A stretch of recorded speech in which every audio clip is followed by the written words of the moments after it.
Hello दोस्तों, मैं दिनेश कुमार स्वागत करता हूं आप सभी का आपके अपने यूट्यूब चैनल जीएस प्लेनेट के अंदर। सर आज जो हम बात करने वाले हैं साइंस की क्यूज नंबर 26। अभी तक सर 25 क्यूज हो चुकी है। जिन प्यारे बच्चों ने अभी तक सर क्यूज नहीं देखी है तो प्लीज़ प्लेलिस्ट के अंदर जाकर आप उन क्यूज को देखें सर। ठीक है, आज की जो क्यूज होगी उसके अंदर जो 50 क्वेश्चन है सर, ये हर एक एग्जाम के लिए इंपॉर्टेंट है। चाहे आप लोग सी टेट का दे रहे हो, एच टेट का दे रहे हो, या रीट का दे रहे हो, या फिर एसएससी का दे रहे हो, या यूपीएससी, आरएस, पीसीएस, रेलवे, जितने भी कॉम्पिटिटिव एग्जाम होते हैं वनडे एग्जाम, उन सभी के लिए सर काफ़ी इंपॉर्टेंट है। हर बार जो एग्जाम में ज़्यादातर क्वेश्चन रिपीट होते हैं उनका एक अच्छा कलेक्शन बनाया गया है सर। गुड इवनिंग बेटा, good evening, very good evening sir. Share कर दीजिएगा वीडियो को आज की, ताकि क्यूज हम स्टार्ट कर पाएँ। बहुत अच्छी और शानदार क्वेश्चनों की जो क्यूज है सर आपके लिए काफ़ी इंपॉर्टेंट है सर। आपका टाइम मैं वेस्ट नहीं कर रहा सर। फर्स्ट क्वेश्चन स्टार्ट करता हूँ। क्या है सर फर्स्ट नंबर का क्वेश्चन? कंप्यूटर के लिए आईसी चिप्स प्राय किस पदार्थ की बनी होती है? ये फर्स्ट क्वेश्चन थोड़ा सा कंप्यूटर से रिलेटेड, थोड़ा सा साइंस से। किस पदार्थ से मिलकर बनी हुई होती है? कंप्यूटर के लिए जो आईसी चिप्स जिसका हम प्रयोग करते हैं वो कौन से मटेरियल से मिलकर बनी होती है बेटा? सिलिकॉन से, या सीसा जिसको हम क्या बोलते हैं सर आपके लीड, या फिर क्रोमियम, या फिर सोना? तो जल्दी से आंसर दे दीजिएगा। कंप्यूटरों के लिए जो आईसी चिप्स जो प्रयोग में के लिए जाती है, जल्दी से बता दीजिएगा किस चीज़ की बनी होती है। तो प्यारे बच्चों, किस चीज़ की बनी होती है? सिलिकॉन की बनी होती है। ठीक है, शेयर करके सभी बच्चे अपना अपना व्हाट्सएप स्टेटस लगा लीजिएगा। सर सेकंड नंबर का क्वेश्चन क्या है? भीड़ को तितर बितर करने में पुलिस द्वारा इस्तेमाल की जाने वाली अश्रु गैस क्या होती है? मतलब जब भी काफ़ी ज़्यादा भीड़ इकट्ठी हो जाती है तो उस भीड़ को दूर भगाने के लिए, उसको हटाने के लिए निम्नलिखित में से कौन सी गैस का यूज लेते हो? ठीक है, कार्बन डाइऑक्साइड गैस, या क्लोरीन, या फिर अमोनिया, या बोले तो हाइड्रोजन सल्फाइड। तो प्यारे बच्चों बता दो कि आप कौन सी गैस का यूज़ लेते हो भीड़ को तितर बितर करने के लिए? तो सर जल्दी से आंसर दो, फटाफट आंसर दे दो। आंसर नहीं आ रहा, अरे बोलो। अमोनिया यूज करोगे? नहीं, नहीं, कार्बन डाइऑक्साइड गैस भी नहीं ले सकते। ठीक है, तो सर हम जो गैस का यूज़ लेते हैं जिसको हम अश्रु गैस के नाम से जानते हैं, क्लोरीन का मेनली हम यूज़ लेते हैं। आई बात समझ में? क्वेश्चन नंबर थर्ड, उंगली के नाखून में विद्यमान प्रोटीन है। भाई अपनी जो उंगली होती है उनके नाखून के अंदर कौन सा प्रोटीन मिलता है? एक्टिन मिलता है, मायोसिन मिलता है, ग्लोबिन मिलता है, या कैरोटीन मिलता है? जल्दी से बता दीजिएगा कि आपकी उंगली के नाखून में कौन सा प्रोटीन मिलता है। तीसरे नंबर के क्वेश्चन का आंसर दे दीजिएगा। भाई एक्टिन मिलेगा, मायोसिन मिलेगा, ग्लोबिन मिलेगा, या कैरोटीन मिलेगा? फटाफट बता दीजिएगा। तो सर हमारी उंगली के नाखून में कौन सा जो प्रोटीन होता है वो कौन सा मिलता है सर? कैरोटीन मिलता है। क्वेश्चन नंबर फोर्थ दिखाई दे रहा होगा सभी प्यारे बच्चों को। किसी वृक्ष को अधिकतम हानि कैसे पहुंचती है? अगर कोई वृक्ष है उसको हानि अधिकतम आती, मैक्सिमम जो नुकसान होगा वो कैसे पहुंचेगा? उसकी पत्तियों में आंधी का नाश, मतलब आधी पत्तियां ज़्यादातर नाश हो जाएंगी उसकी, या सभी पत्तियों का नाश, या उसकी आधी शाखाओं का नाश, या उसकी छाल, जो वृक्ष की जो छाल होती है ना, जैसे ये तना हो गया तो इसके जो चार तरफ ये जो लेयर होती है उसका नाश। तो मैक्सिमम हानि कैसे पहुंचेगी? कि उसकी आधी से ज़्यादा पत्तियों का नाश कर दें, सभी पत्तियों का नाश कर दिया, उसकी आधी से ज़्यादा शाखाओं का नाश कर दिया, उसकी छाल का नाश कर दे। तो फोर्थ नंबर के क्वेश्चन का आंसर दे दीजिएगा। तो सर ये जो है ना, ये बाहरी लेयर, आउटर लेयर होती है जो प्लांट्स की, जिसको हम छाल बोलते हैं, अगर इसको सर हमने रिमूव कर दिया तो सर क्या होगा कि ये फ्लोएम होता है जो फूड वगैरह के ट्रांसफ़र में हेल्प करता है सर। आपके फूड मटेरियल वगैरह ट्रांसफ़र नहीं हो पाएगा। छाल का अगर पुनः नाश कर लिया तो ज़्यादा नुकसान पूछेगा सर आपके। क्वेश्चन नंबर फिफ्थ क्या है सर आपके सामने? विटामिन ई विशेषता किसके लिए महत्वपूर्ण है? भाई यहाँ पर विटामिन ई निम्नलिखित किसके लिए? भाई विटामिन ए का सबसे मेन यूज किस चीज़ के लिए होता है? दांतों के विकास के लिए, कार्बोहाइड्रेट उपपाचन में, लिंग ग्रंथियों की सामान्य क्रियाओं में, उपकला जिसको हम एपिथेलियम बोलते हैं, उत्तकों के समान स्वास्थ्य के लिए। तो जल्दी से बता दीजिएगा विटामिन ई निम्नलिखित में से किस चीज़ के लिए इंपॉर्टेंट है? भाई बताओ, फटाफट बताओ।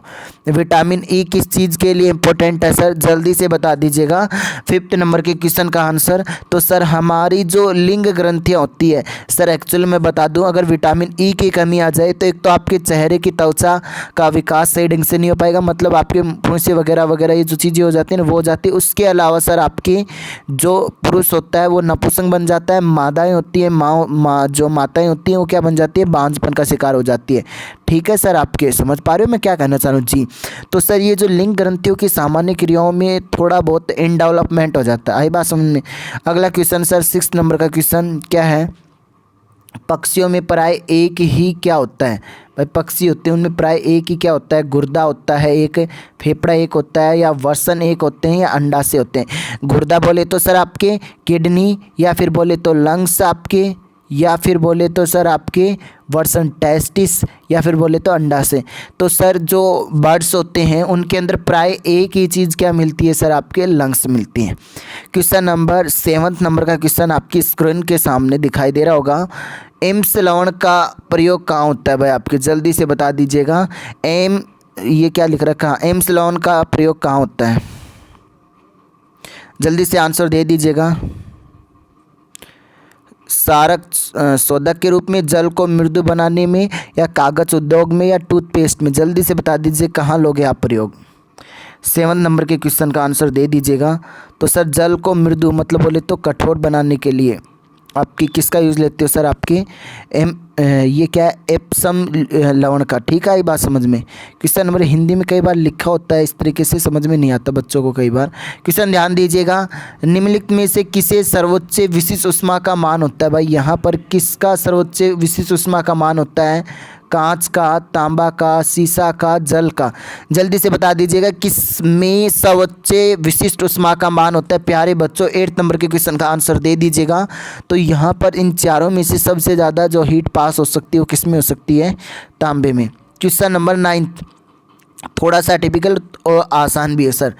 विकृति वैज्ञानिक प्रयोगशाला में प्रयुक्त सूक्ष्मदर्शी जो माइक्रोस्कोप है कैसा प्रतिबिंब बनाता है। भाई कैसा प्रतिबिंब बनाता है जो हम माइक्रोस्कोप का यूज करते हैं किसमें, प्रयोगशाला में। आवर्धित, आभासी, सीधा प्रतिबिंब, या फिर हासमान वास्तविक व सीधा प्रतिबिंब, या आवर्धित, आभासी व प्रतिलोमित प्रतिबिंब, या ह्रासमान, आभासी और सीधा प्रतिबिंब। तो जल्दी से बता दीजिए कैसा प्रतिबिंब बनता है माइक्रोस्कोप से प्रयोगशाला के अंदर। आंसर नहीं आ रहा 9 नंबर के क्वेश्चन का। तो सर कैसा बनता है, आवर्धित, आभासी, ठीक है, आवर्धित, आभासी और प्रतिलोमित प्रतिबिंब। आई बात समझ में, सी आंसर जाएगा 9 नंबर के क्वेश्चन का। क्वेश्चन नंबर 10 पे मूव करते हैं सर। क्या है, घरेलू प्रतिशीतल मतलब बोले तो रेफ्रिजरेटर जो कूलेंट में सामान्यतः कौन सी प्रतिशीतक प्रयोग में लेते, कौन सी गैस का प्रयोग लेते हो किसी चीज़ को ठंडा करने के लिए, जल्दी से आंसर दे दीजिएगा। सर आप लोगों के सामने क्वेश्चन दिखाई दे रहा होगा। 10 नंबर का किसका लेते हो आप, नियोन का लेते हो, ऑक्सीजन का लेते हो, नाइट्रोजन का लेते हो, या फ्रियोन का लेते हो, कौन सी गैस का प्रयोग लेते हो जल्दी से बता दो। ये मैंने पहले भी करवाया हुआ है, ठीक है सर। तो सर हम कौन सी गैस का प्रयोग लेते हैं, फ्रियोन का, किसी चीज़ को ठंडा करने के लिए। क्वेश्चन नंबर 11 आपकी स्क्रीन के सामने क्या है, हमारे शरीर की किन कोशिकाओं में सबसे कम पुनर्योजी शक्ति होती है, मतलब which cells have lower regeneration power in our body. हमारे शरीर में किसके अंदर जो लोअर रीजनरेशन की पावर होती है, सबसे कम जो पुनर्नियोजन की जो शक्ति होती है, कौन सी कोशिकाओं में। भाई मस्तिष्क की कोशिकाएं, पेशी कोशिकाएं, ठीक है, या फिर अस्थि हड्डियों की कोशिकाएं, या यकृत की सेल्स, जल्दी से बता दीजिएगा 11 नंबर के क्वेश्चन का आंसर। तो सर जो हमारी बोन होती है उनकी जो सेल्स होती है, अस्थियों की जो कोशिकाएं होती हैं, वो उनके अंदर पुनर्योजी जो शक्ति होती है, ठीक है, लोअर रीजनरेशन पावर होती है। आई बात सुनने प्यारे बच्चों। क्वेश्चन नंबर 12 आपकी स्क्रीन के सामने क्या है, निम्नलिखित में से जोड़ों में से किसका मेल सही बैठा है। भाई यहाँ पर इतने जोड़े हैं, इनमें से एक सही मेल कौन सा है, जल्दी से बता दीजिएगा। निम्नलिखित जोड़ों में से किसका मेल सही बैठा है। भाई टिटनस बीमारी के लिए हम किसका यूज़ लेते हैं, BCG का, या फिर जो TB होती है उसके लिए हम ATS का यूज़ लेते हैं, जो मलेरिया होता है उसके लिए क्लोरोक्विन के लिए, ठीक है, या स्कर्वी है उसके लिए थाइमाइन का, जल्दी से बता दीजिएगा। ये सबको याद होना चाहिए। हाइड्रोक्सी क्लोरोक्विन जो एक मेडिसिन है, हाल ही में कोरोना के लिए अमेरिका ज़्यादातर यूज ले रहा है, आप लोगों को पता होगा, भारत के अंदर भी दी जाती है मलेरिया के पेशेंट को, ठीक है। तो क्लोरोक्विन जो है वो अभी हाइड्रोक्सी क्लोरोक्विन जो है अमेरिका के अंदर डेस्ट्रॉय होने वाली, ख़त्म होने वाली, 2 या 3 दिन के अंदर लास्ट ख़त्म हो जाएगी, तो फिर वापस भारत से लेना पड़ेगा उसको। तो सर मैक्सिमम जो यहाँ पर सही मैचिंग खाती है वो कौन सी है सर, मलेरिया के लिए हम क्लोरोक्विन का यूज लेते हैं। ये दिमाग आप में वैसे भी सेट हो गए ज़्यादातर बच्चों के। क्वेश्चन नंबर 13 क्या है सर, हमारी छोड़ी सांस की हवा में कार्बन डाइऑक्साइड की मात्रा लगभग कितनी होती है। हम जो सांस छोड़ते हैं, ठीक है, बाहर, सांस में सांस आई और सांस बाहर गई, आई बात समझ में। तो उसमें मैं बात करना चाहूँ तो सर सांस में कितनी परसेंटेज कार्बन डाइऑक्साइड, 4%, 8%, 12%, 16%। 13 नंबर के क्वेश्चन का आंसर दे दीजिएगा प्यारे बच्चों। तो लगभग सर 4% के लगभग CO2 हम क्या करते हैं सर, एक्सक्रीट करते हैं, शरीर के बाहर निकालते हैं। आई बात सर समझ में। अगले क्वेश्चन की ओर सर, क्वेश्चन नंबर 14 आपकी स्क्रीन के सामने आप लोगों को दिखाई दे रहा होगा सर। क्या है 14 नंबर का क्वेश्चन, रक्त दाब का नियंत्रण कौन करता है भाई। कौन सा ऐसा यंत्र होता है या कौन सी ऐसी ग्रंथि होती है, फिलहाल ग्रंथि के बारे में पूछ रखा है, ऑप्शन ग्रंथियों को दे रखा है। तो which of the following gland control और ब्लड प्रेशर, कौन सी ऐसी ग्रंथि है जो हमारी BP को कंट्रोल करेगी प्यारे बच्चों। तो अधिवक्र बोले तो एड्रिनल ग्लैंड, आउटो बोले तो थायराइड ग्लैंड, सी बोले तो थाइमस, पित्तपिंड बोले तो कार्पस ल्यूटेम। तो कौन सी ग्रंथि होती है सर जो हमारी ब्लड प्रेशर को कंट्रोल करती है। 14 नंबर के आंसर का, 14 नंबर के क्वेश्चन का आंसर दे दीजिएगा सर। तो यहाँ पर 14 नंबर के क्वेश्चन का आंसर क्या जाएगा सर, एक अधिवक्र ग्रंथि होती है, एड्रिनल ग्लैंड होती है, जो क्या करती है सर, हमारे ब्लड प्रेशर को कंट्रोल करती है।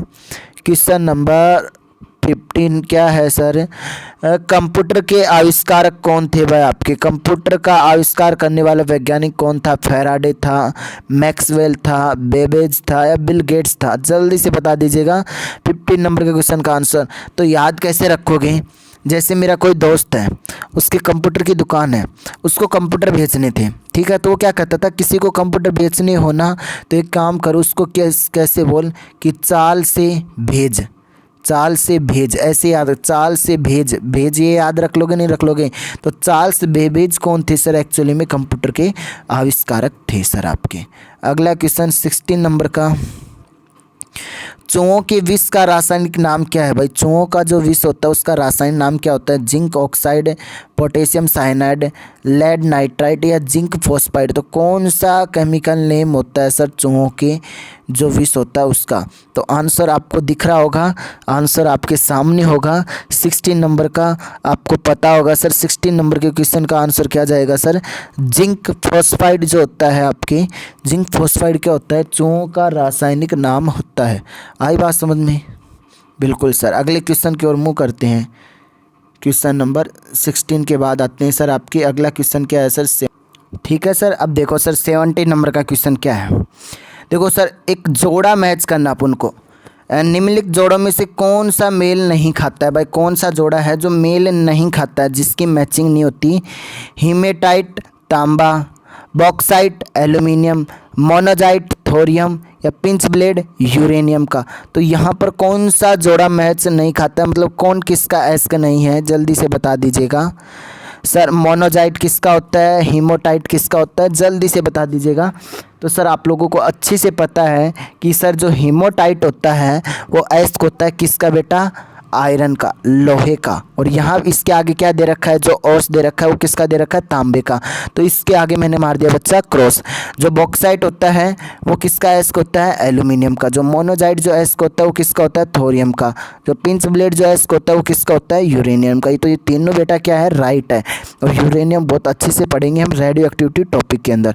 क्वेश्चन नंबर 18 क्या है सर, मानव के दो कान होते हैं क्योंकि दोनों कानों की सहायता से ध्वनि की दिशा आंकी जा सकती है। अति मंद ध्वनि भी सुनी जा सकती है। संगीत का रसवादन भली भांति हो सकता है।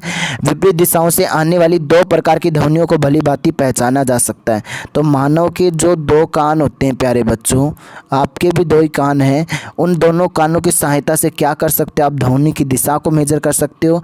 अति मंद ध्वनि को भी सुना जा सकता है। संगीत का रसवादन भली भांति हो सकता है, या विपरीत दिशाओं में आने वाली दो प्रकार की ध्वनियों को भली भांति पहचान सकते हो। तो जल्दी से बता दीजिएगा 18 नंबर के क्वेश्चन का आंसर। तो सर दोनों अपोजिट साइड से जो डायरेक्शन से जो ध्वनि आ रही है उसको हम अच्छे से पहचान पाए भली भांति, इसलिए हमारे ज़्यादातर दो कान होते हैं। क्वेश्चन नंबर 19 किसी सब्जी से प्राप्त न हो सकने वाला विटामिन कौन सा है? ऐसा कौन सा विटामिन है जो सर किसी भी सब्जी से नहीं मिलता है? 90 नंबर के क्वेश्चन का आंसर दे दीजिएगा। जो किसी सब्जी से जनरली नहीं मिलता है हमें, विटामिन बी है, विटामिन सी है, विटामिन डी है या विटामिन ई है। देखो सर, यहाँ दोनों ऑप्शन की ओर मैं अगर मूव करना चाहूँ, एक विटामिन डी दे रखा है, एक विटामिन बी दे रखा है। अगर सर यहाँ विटामिन B12 दे रखा होता ना तो मोर प्रायोरिटी किसकी जाती, विटामिन B12 की। लेकिन सर यहाँ दे दिया हमें ऑप्शन में क्या है, विटामिन डी और विटामिन बी, तो यहाँ आंसर विटामिन डी जाएगा। ज़्यादातर जो विटामिन डी होता है बाई चांस किसी सब्जी में मिल जाए, वरना अदरवाइज ये किसी में नहीं मिलता। ज़्यादातर जंतुओं के अंदर मिलने वाला है सर ये आपके जंतुओं के जो प्रोडक्ट होते हैं ना, जैसे दूध हुआ आपके, इसके अलावा और भी कई प्रोडक्ट हुए, उन सभी के अंदर सर आप लोगों को क्या मिलता है, आपको अच्छे से पता है सर क्या मिलता है, विटामिन डी मिलता है। क्वेश्चन नंबर 20 की तरफ मूव करना चाहिए। 20 नंबर के क्वेश्चन क्या है सर आप लोगों के सामने कि रुधिर वर्ग जो ब्लड ग्रुप बी वाला व्यक्ति निरापाद कौन से रुधिर वर्गों के व्यक्तियों को रक्तदान दे सकता है? मतलब सर जिसका ब्लड ग्रुप क्या होता है सर आपका बी होता है, वो किस किस को सर ब्लड दे सकता है? मैंने कहा जिसका ब्लड ग्रुप क्या होता है बेटा, बी होता है। जिसका ब्लड ग्रुप क्या होगा, बी होगा, वो किसको दे सकता है? एक तो बी को दे सकता है और एक ऐसा है जो सबका ले सकता है। भाई एक तो यहाँ पर बी वाला ऑप्शन चूज कर लिया अपन ने, इसमें भी बी वाला ऑप्शन है। लेकिन सर ओ तो क्या होता है, सर्वदाता जो सबको रक्त दे सकता है। लेकिन सबका लेने वाला कौन है सर, जो ले सकता है वो केवल क्या होता है, ए बी। तो बी और ए बी क्या होते हैं, जो सबको रक्त ले सकते हैं। आई बात समझ? तो यहाँ पर ए बी आंसर चला जाएगा बी के अकॉर्डिंग। और तो आंसर क्या जाएगा सर आपका इस पे, तो दोबारा से क्लिक कर देता हूँ, आंसर क्या जाएगा, डी जाएगा सर आपके। क्वेश्चन नंबर 22 क्या है सर? 22 नंबर का क्वेश्चन क्या है, पौधों में जड़ों के मार्ग से पानी पहुंचने का कारण क्या है? भाई पौधों में जड़ों के मार्ग से पानी कैसे पहुंचता है? प्रत्यास्थता के कारण या केशिकतों के कारण या श्यानता के कारण या प्रकाश संश्लेषण के कारण? तो जल्दी से बता दीजिएगा सर आप लोग, किसके कारण पौधों की जड़ों में पानी पहुंचता है? भाई कैपिलरी एक्शन के कारण होता है, विस्कोसिटी के कारण होता है, फोटोसिंथेसिस के कारण होता है। 22 नंबर के क्वेश्चन का आंसर दे दीजिएगा। तो सर पौधों की जड़ों में पानी कैसे पहुँचता है? जल्दी से, आपको भी तो पहुंचाना है जड़ों में पानी। कैसे पहुंचाओगे पौधों की जड़ों में पानी? पानी पहुंचा दोगे ना? तो देखो सर यहाँ पर आंसर क्या जाएगा, केशिकतों, कैपिलरी एक्शन के द्वारा क्या होता है। देखो जब भी किसी वस्तु को किसी द्रव में डुबोया जाता है तो वह जल धीरे धीरे सवेते ऊपर चढ़ने लगता है। और इस ऊपर चढ़ने, जो द्रव के ऊपर चढ़ने की घटना को हम क्या कहते हैं प्यारे बच्चों, केशिकतों, कैपिलरी एक्शन। क्वेश्चन नंबर 23, मानव शरीर में श्वसन कार्य का केंद्रीय नियंत्रण कहाँ से होता है? भाई जो मनुष्य का जो शरीर होता है उसमें रेस्पिरेशन का जो वर्क का जो केंद्रीय नियंत्रण होता है वो कहाँ होता है? परम मस्तिष्क जिसको बोले तो सेरिब्रम, अनुमस्तिष्क बोले तो सेरिबेलम, और मेडुला ऑब्लिंगेटा, और डी क्या है, अर्धचेतक बोले तो हाइपोथैलेमस। तो 23 नंबर के क्वेश्चन का आंसर दे दीजिएगा कि मानव शरीर में श्वसन कार्य का केंद्रीय नियंत्रण कहाँ होता है? तो 23वें क्वेश्चन का जल्दी से बता दीजिए कि which part of body is control our respiratory system majorly. तो सर 23वें क्वेश्चन का आंसर दे दीजिएगा। भाई अनुमस्तिष्क करता है, सेरिबेलम करता है, मेडुला ऑब्लिंगेटा करता है। तो प्यारे बच्चों यहाँ पर आंसर आपको पता होना चाहिए कि आंसर कौन सा जाएगा सर आपका, मेडुला ऑब्लिंगेटा। मेडुला ऑब्लिंगेटा सी जो आपका राइट आंसर होगा सर। यहाँ पर मनुष्य के शरीर में किस चीज़ को कंट्रोल करना सर, रेस्पिरेटरी सिस्टम को कंट्रोल करने का कार्य कौन करता है सर आपकी, आप जनरली समझ गए होंगे, मेडुला ऑब्लिंगेटा जो पश्चिम मस्तिष्क का भाग है। क्वेश्चन नंबर 24, सीरे मोलेसेज से अल्कोहल प्राप्त करने के लिए अपनाई जाने वाली विधि कौन सी है?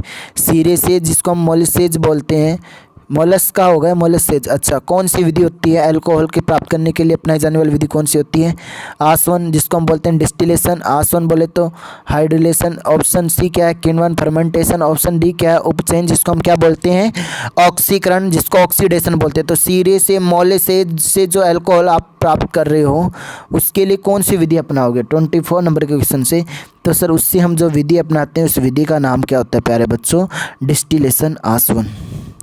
क्वेश्चन नंबर 25 क्या है सर आपके सामने, जीवाणु रोग किस में पाए जाते हैं सर? जो जीवाणु रोग है वो किस में मिलते हैं? पौधे में मिलते हैं, पशु में मिलते हैं, मानव में मिलते हैं, उपयुक्त सभी में मिलते हैं। जल्दी बताओ सर, जो बैक्टीरियल डिजीज होती है वो किस में पाई जाती है? मनुष्य में पाई जाती है, पौधों में पाई जाती है, पशु में पाई जाती है, या all of the above? 25 number का क्वेश्चन। तो सर यहाँ आंसर क्या जाएगा?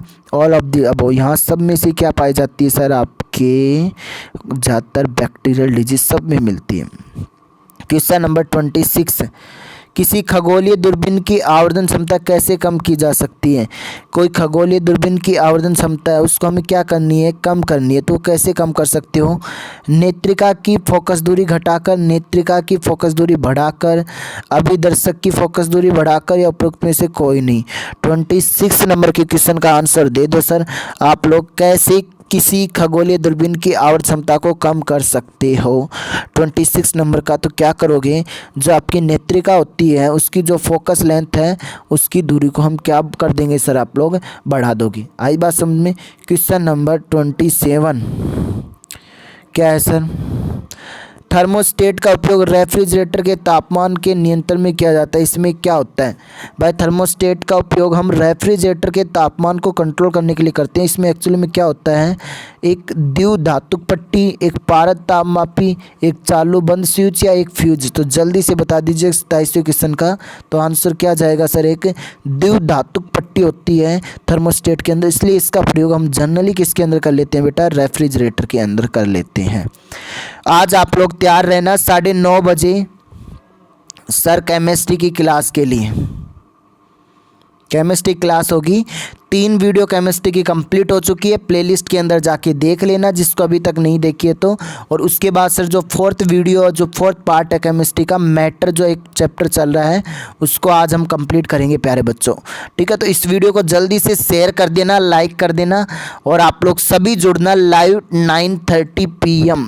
रेडी रहना, खाना खाना खा खो के आराम से रिलैक्स मूड में, पढ़ने के मूड से। ठीक है सर, 28 नंबर का क्वेश्चन क्या है डिस्कस करते हैं सर। क्या है?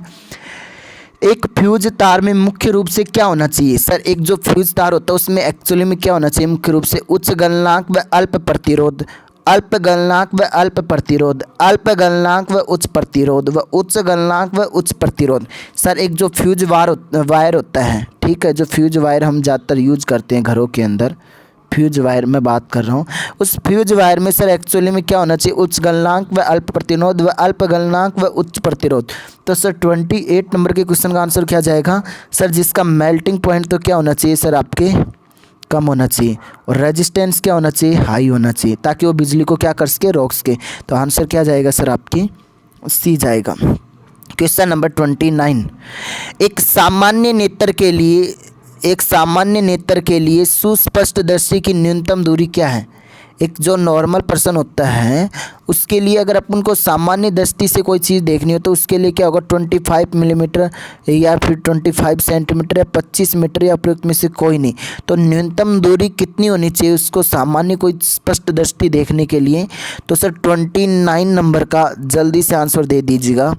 29 नंबर के क्वेश्चन का आंसर दे दीजिएगा। तो 29 नंबर के क्वेश्चन का आंसर क्या जाएगा सर? आपका बी जाएगा। आई बात समझ में? अब सर 29 हो चुका है क्वेश्चन, अपना क्वेश्चन आ चुका है सर 30। एक नक्षत्र का रंग निर्भर करता है भाई आपके, एक नक्षत्र का रंग निर्भर करता है सूर्य से दूरी पर, या फिर मैं बताना चाहूँ सर आप लोगों के सामने? तो बताओ सर, जल्दी से मैं कह रहा हूँ कि नक्षत्र का रंग निर्भर किस पे करता है? अभी पहला ऑप्शन आप लोगों को बता दिया था सर, क्या है? सूर्य से दूरी पर। दूसरा क्या है सर? त्रिज्या पर। सी क्या है सर? घनत्व पर। और डी क्या है सर? आपकी पृष्ठीय ताप पर। जल्दी से बता दो कि सर किस चीज़ के ऊपर किसी नक्षत्र का रंग निर्भर करता है? रेडियस, डेंसिटी, या फिर जो आपका सरफेस टेम्परेचर है उसके ऊपर। 30 नंबर के क्वेश्चन का आंसर क्या जाएगा सर? उसका जो सरफेस टेम्परेचर है उसके ऊपर उसका जो कलर होता है वो क्या करता है सर? डिपेंड करता है। क्वेश्चन नंबर 31 बहुत अच्छा क्वेश्चन है, समझने की कोशिश करना। कौन सा संघ अत्यंत क्षतिकारक होगा? मतलब यहाँ पर कौन सा ऐसी लाइन है या ऐसी कौन सी दुर्घटना है सर जो काफ़ी हानिकारक होगी? दोनों कार टक्कर के बाद विपरीत दिशा में उछलती है दोनों कार टक्कर के बाद एक दूसरे से चिपक जाती है और एक बार की तरफ गति करती है। मतलब देखो प्यारे बच्चों, पहले एक कार इधर से आ रही थी और एक कार इधर से आई, दोनों ने क्या किया, दोनों के बीच में टकराव हुआ तो दोनों कार विपरीत दिशा में, ये इधर चली गई या फिर एक उधर चली गई, आपके टकराई। अब ये क्या हुआ, दोनों एक दूसरे के अंदर चिपक गई भाई आपके, और ठीक है, और फिर एक दिशा में गति कर रही है। और सी क्या, दोनों कार टक्कर के बाद एक ही दिशा में अलग अलग चलती है, मतलब एक ही दिशा में इस तरफ दोनों एक साथ चलती है। क्वेश्चन नंबर डी क्या, टक्कर के बाद दोनों कार गति शून्य हो जाती है।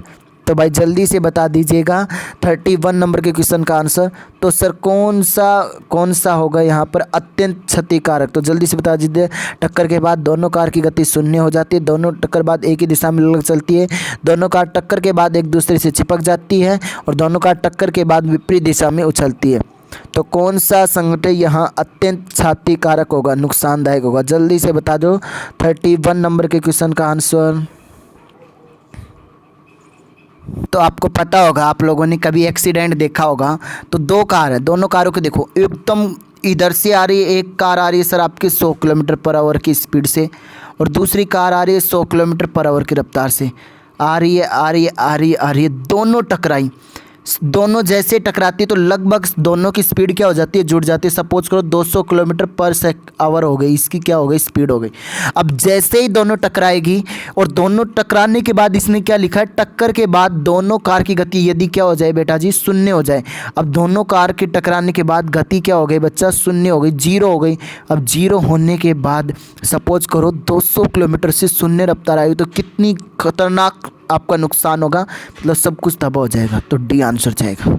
क्वेश्चन नंबर 32, एड्स वायरस नाश करता है शरीर की कौन सी कोशिकाओं को डिस्ट्रॉय करता है। सर एड्स का वायरस रेड ब्लड सेल्स, लाल रुधिर कणिकाएं, यकृत का, लीवर का, या असंक्रामक तंत्र का, या परिसंचरण तंत्र का। प्यारे बच्चों जल्दी से बता दीजिएगा कि सर जो एड्स का जो वायरस होता है वो डिस्ट्रॉय किसको करता है, आरबीसी को, लीवर को, असंक्रामक तंत्र को, या परिसंचरण तंत्र को। 32 नंबर के क्वेश्चन का आंसर दे दीजिएगा।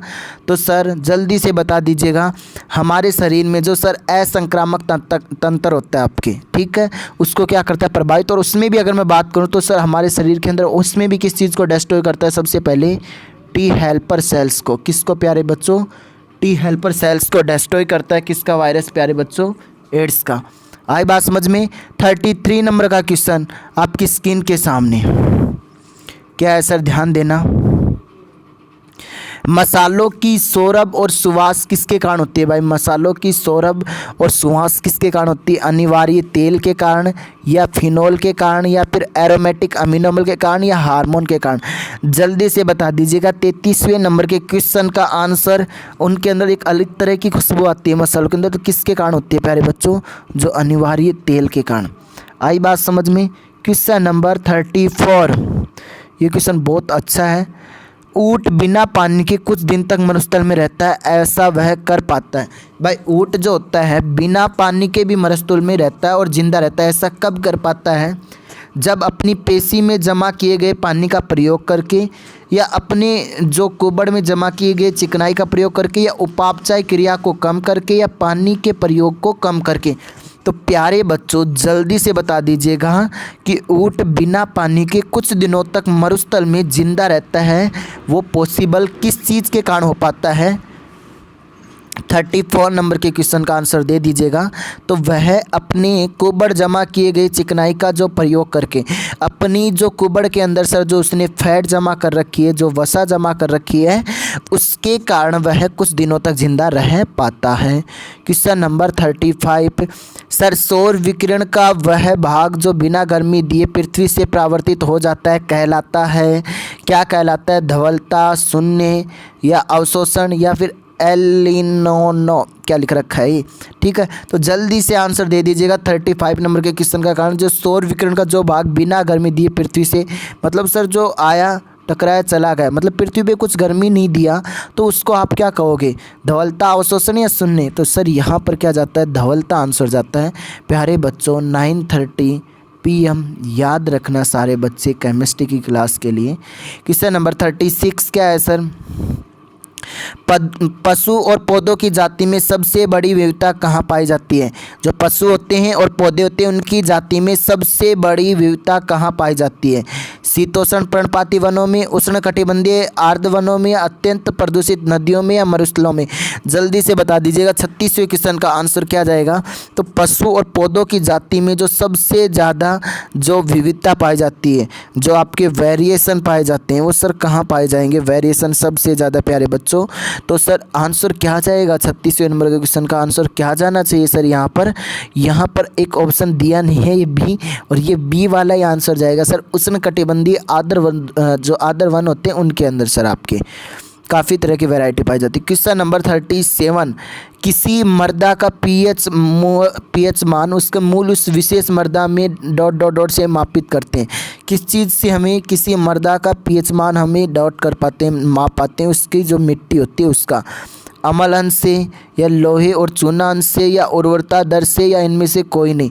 37 नंबर के क्वेश्चन का आंसर दे दीजिएगा सर। किससे आप मिट्टी का पीएच मान, पावर जो ऑफ हाइड्रोजन जो होती है उसका किससे मेजर कर सकते हो? तो यहाँ पर आंसर जाएगा सर 37वें का क्या?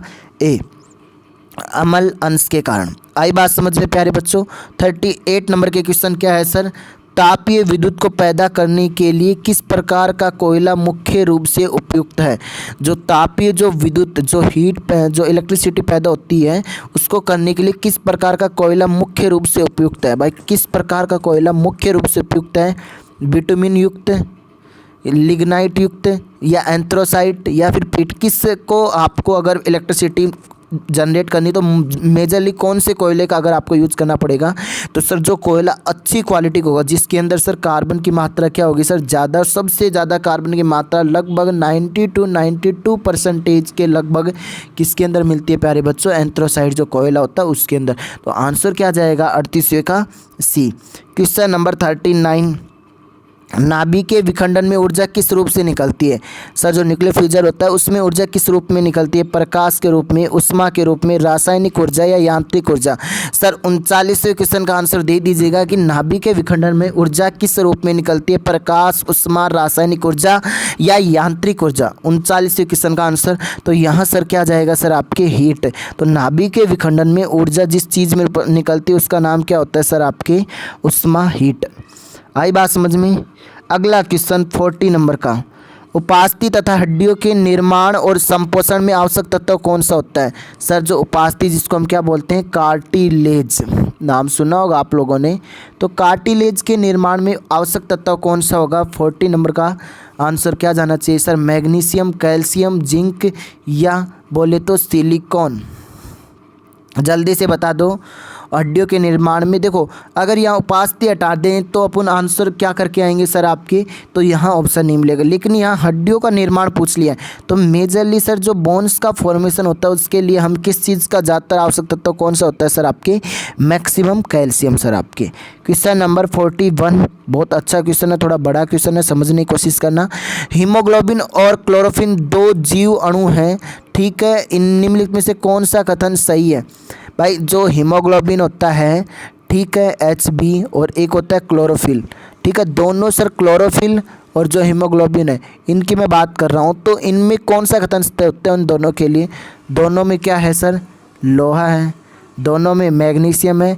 क्लोरोफिल में मैग्नीशियम है और हीमोग्लोबिन में लोहा है। हीमोग्लोबिन में कोबाल्ट है और क्लोरोफिल में क्लोरीन है। तो जल्दी से आंसर दे दीजिएगा 41वें क्वेश्चन का। तो सर यहाँ पर क्या होगा? जो क्लोरोफिल होता है उसमें तो कौन सी धातु पाई जाती है प्यारे बच्चों? मैग्नीशियम। लेकिन जो हीमोग्लोबिन के अंदर क्या मिलता है सर आपके? आयरन।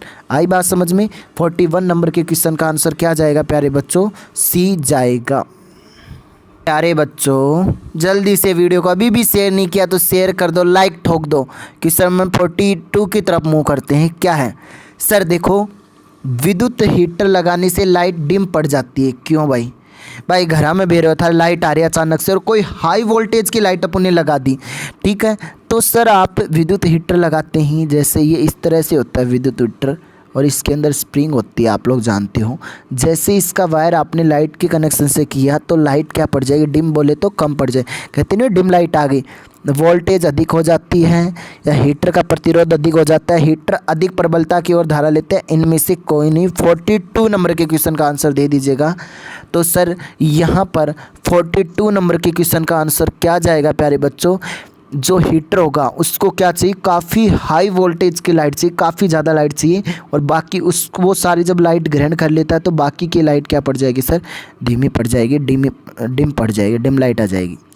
क्वेश्चन नंबर 43, जो वस्तुएं सभी रंगों को परावर्तित कर देती है उसका रंग कैसा होता है, जो सारी वस्तुओं के रंगों को परावर्तित कर देगी। 43 नंबर का क्वेश्चन का आंसर क्या जाना चाहिए सर आपके, देखो यहाँ से कोई रंग आया, लाल आया, इसको टकरा कर वापस कर दी, वाइट आया, वाइट का नाम आ रहा सॉरी आपके, ब्लू आया, इसको टकरा के, मतलब सारे कलर, जैसे देखो अपन कलर डालने की कोशिश करेंगे सर इस वस्तु के ऊपर। अब मैंने कहा सर यहाँ पर रेड कलर आया, टकराया गया, सर आपके ये आया, टकराया गया, यहाँ पर हरा आया, टकराया गया, ये सारे कलर जा रहे हैं सर आपके, टकरा कर वापस जा रहे हैं। तो सर ऐसी कौन सा रंग होता है जो सर टकरा कर वापस भेज देता है, उसका कलर किसके कारण होता है। तो प्यारे बच्चों यहाँ पर 43 नंबर के क्वेश्चन का आंसर क्या जाएगा सर, यहाँ पर श्वेत जो रंग होता है वो रंग सभी रंगों को परावर्तित कर देता है, इसीलिए वो रंग कैसा होता है, वाइट होता है। आई बात समझ में। और काला रंग क्या करता है, अवशोषित करता है। आई बात समझ में। 44 नंबर का क्वेश्चन क्या है, जो वस्तुएं सभी रंगों को अवशोषित कर लेती है उनका रंग कैसा होता है, श्वेत। हाँ यही तो हो गया सर आपके क्वेश्चन में। 44 हो गया, 43 दोनों एक ही क्वेश्चन हो गए ना दोनों, कोई बात नहीं, कई बार हो जाता है, रिपीट हो जाता है। अवशोषित कर लेता है, ये परावर्तित, हाँ ये अलग है सर आपके। 44 नंबर में क्या पूछा है सर आपके, अवशोषित पूछ लिया, उसमें परावर्तित था। तो सर अब बात आ गई किसकी, अवशोषित की। तो यहाँ अवशोषित है जो एब्जॉर्ब कर लेता, तो अभी तो मैं बता रहा था जो कलर सभी कलर को एब्जॉर्ब करेगा वो रंग कैसा होता है प्यारे बच्चों, काला। काला रंग क्या करता है, जितने भी कलर आते हैं उन सबको क्या कर लेता है प्यारे बच्चों, एब्जॉर्ब कर लेता है। क्वेश्चन नंबर 45, सूर्य का प्रकाश कमरे में नहीं पहुंचता है फिर भी कमरे में अंधेरा नहीं रहता है। भाई आपके जैसे ये कमरा है, बंद है, ठीक है, दिन का टाइम है, यहाँ सूरज है। अब सूरज का प्रकाश आप खिड़की खोल ली तो अंदर आ जाएगा, लेकिन आपने खिड़की क्या कर रखी है प्यारे बच्चों, बंद कर रखी है। फिर भी ये बंद करने के बावजूद भी फिर प्रकाश रहता है, लाइट रहती है। क्यों रहती है सर यहाँ पर, इसके पीछे क्या होता है, प्रकीर्णन के कारण, अपवर्तन के कारण, या ध्रुवण के कारण, या इनमें से कोई नहीं। तो जल्दी से बता दीजिएगा 45 नंबर के क्वेश्चन का आंसर कि सर आपके सूर्य का प्रकाश फिर भी अंदर नहीं आता है, फिर भी क्या होता है, प्रकाश होता है। तो सर यहाँ पर आंसर क्या जाएगा, इनमें से किसी रीजन के कारण नहीं होती। क्वेश्चन नंबर 46, बंद कमरे में एक विद्युत पंखा चलाया जाता है तो कमरे की वायु कैसी हो जाएगी। मैंने कहा कमरा फिर क्या है, एकदम बंद है, और यहाँ पर अपन क्या चला रहे हैं सर, एक इलेक्ट्रीशियन फैन चला रहे हैं। आई बात समझ, जैसे इसको चालू किया, ठीक है, तो कमरे की वायु ठंडी होती है, गर्म होती है, अपना तापमान बनाए रखती है, उपयुक्त में से कोई नहीं। 46 नंबर का आंसर दे दीजिएगा। तो सर बताओ जल्दी से कि कमरे में, बंद कमरे के अंदर अगर ऐसा पॉसिबल हो जाए तो क्या होगा सर। 46 नंबर के क्वेश्चन का आंसर दे दीजिएगा सर आप लोग। तो सर क्या होगा, यहाँ पर कोई ऑप्शन सही नहीं जाएगा, ना ठंडी ना गर्म, ठीक है। अगला क्वेश्चन 47, जब जल जमता है तो उसमें अणुओं के बीच की दूरी, भाई जब वाटर क्या हो गया सर आपके, जम गया, तो सर उसके बीच में जो इंटरमोलिकुलर जो स्पेस होता है, अणुओं के बीच में जो दूरी होती है वो सर घटेगी या बढ़ेगी, जल्दी बताओ, घटती है, बढ़ती है, या अपरिवर्तित रहती है, इनमें से कोई नहीं। 47वें क्वेश्चन का आंसर दे दीजिएगा प्यारे बच्चों। तो जब जल जमता है तो उसके अणुओं के बीच की दूरी क्या होती है प्यारे बच्चों, बढ़ती है। आई बात समझ में। यहाँ मेरे प्यारे बच्चे कंफ्यूज होंगे, मैंने पूछा है वर्ल्ड डायबिटीज़ डे, विश्व मधुमेह दिवस कब मनाया जाता है। भाई विश्व मधुमेह दिवस पूछा है मैंने आप लोगों से, 27 जून, 11 जुलाई, 25 दिसंबर या 30 जनवरी, जल्दी से बता दीजिएगा कि विश्व मधुमेह दिवस कब मनाया जाता है। मैंने अपने भारत के मधुमेह दिवस की बात नहीं की है। अगर भारत के मधुमेह दिवस को कब मनाते हैं, जिस दिन चिल्ड्रंस डे आता है 14 नवंबर को। अब बात आ गई है इंटरनेशनल का मुद्दा उठ गया है, तो इंटरनेशनल का मुद्दा कब उठाओगे सर आप, 27 जून को सर क्या बनाओगे, क्या मनाते हो, विश्व मधुमेह दिवस मनाते हो। 49 नंबर के क्वेश्चन का आंसर, क्वेश्चन क्या है, पेट में भोजन को पचाने के लिए निम्नलिखित में से किसकी खास आवश्यकता होती है। आपके पेट के अंदर जो भोजन है उसको आप क्या कर रहे हो सर, डाइजेस्ट करना चाहते हो, तो निम्नलिखित में से किसकी सबसे ज़्यादा आवश्यकता होगी, हवा की, पानी की, एंजाइम की, या खनिज की। प्यारे बच्चों 49 नंबर के क्वेश्चन का आंसर दे दीजिएगा। अगर आप लोगों को पेट में भोजन को पचाना है तो उसके लिए किसकी खास आवश्यकता होगी? तो सर उसके लिए हमें एंजाइम की आवश्यकता होगी। आज का लास्ट क्वेश्चन, इससे पहले तैयार रहना 9:30 PM के ऊपर प्यारे बच्चों, रेडी रहना आप लोग खाना खुना खा के केमिस्ट्री क्लास के लिए। जीवन का भौतिक आधार है भाई, जीवन का भौतिक आधार है क्या? जीन, कोशिका, जीव द्रव्य, माइटोकॉन्ड्रिया। जल्दी से बता दीजिएगा और इस वीडियो के कमेंट सेक्शन के अंदर कमेंट करके बताना। सर एक तो ये लाइव चैट चल रही है आपके, ठीक है, और इसके नीचे कमेंट सेक्शन आ रहा होगा तो उसमें बताना है कि कैसी लगी, क्वेश्चंस का कलेक्शन कैसा था, कौन से क्वेश्चन में डाउट है तो वो बता देना, उसका सॉल्यूशन मैं आपको भेज दूंगा। तो सर 50 नंबर के क्वेश्चन का आंसर दे दीजिएगा। तो सर जो भौतिक आधार है जीवन का वो क्या होता है सर आप लोगों का? प्रोटोप्लाज्म। जीव द्रव्य जो होता है दो चीज़ों से मिलकर बना होता है, एक तो केंद्रक जिसको हम क्या बोलते हैं न्यूक्लियस, और एक क्या होता है कोशिका द्रव्य। इन दोनों से मिलकर बना होता है कोशिका। जीव द्रव्य की जो नामकरण देने वाला था वो था सर डुजार्डिन, सॉरी खोज करने वाला डुजार्डिन, और नामकरण करने वाला कौन था? पुरकिंजे था सर आपके। तो आज की क्विज की क्वेश्चन यही। आज की इंपॉर्टेंट थॉट क्या है मेरे प्यारे बच्चों आप लोगों के लिए जीएस प्लेनेट की टीम की तरफ से? क्या है सर? देशभक्तों से ही देश की शान है। देखो थॉट है जो मैं पढ़ रहा हूँ, आप लोग भी ध्यान दो सर इस पे। देशभक्तों से ही देश की शान है, देशभक्तों से ही देश का मान है।